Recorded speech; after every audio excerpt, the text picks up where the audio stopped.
رمضان المبارک میں عمرہ کرنے کا ثواب۔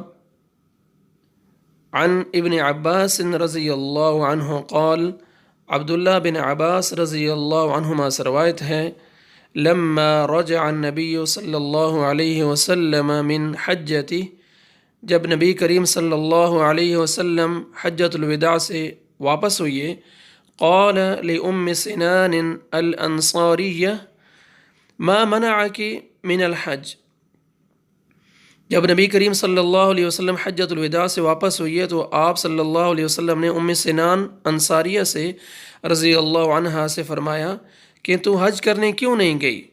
قالت، انہوں نے عرض کیا، ابو فلان تعنی زوجہا، کہ فلاں کے باب یعنی میرے خاوند، ان کے پاس کان لہ ناضحان حج علی احدہما والآخر یسقی ارضا لنا، کہ میرے خاوند ان کے پاس دو ہی اونٹ تھے، ایک اونٹ پر وہ خود حج کرنے چلے گئے اور دوسرا ہماری زمین کو سیراب کرتا ہے۔ قال علیہ الصلاۃ والسلام، ان عمرۃ فی رمضان تقضی حجہ او حجۃ معی، نبی علیہ الصلاۃ والسلام نے فرمایا، رمضان میں عمرہ کرنا میرے ساتھ حج کرنے کے برابر ہے۔ سبحان اللہ۔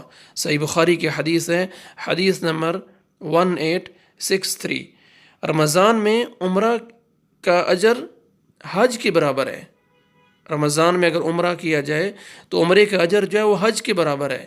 جن کو اللہ عز و جل نے استطاعت دی ہے وہ ضرور اس کی کوشش کریں۔ یقیناً اللہ کریم کے گھر کا عمرہ اجر کے ساتھ ساتھ زندگی تبدیل کر دیتا ہے۔ اللہ سبحانہ و تعالی ہم سب کو یہ سعادت نصیب فرمائے۔ السلام علیکم ورحمۃ اللہ وبرکاتہ۔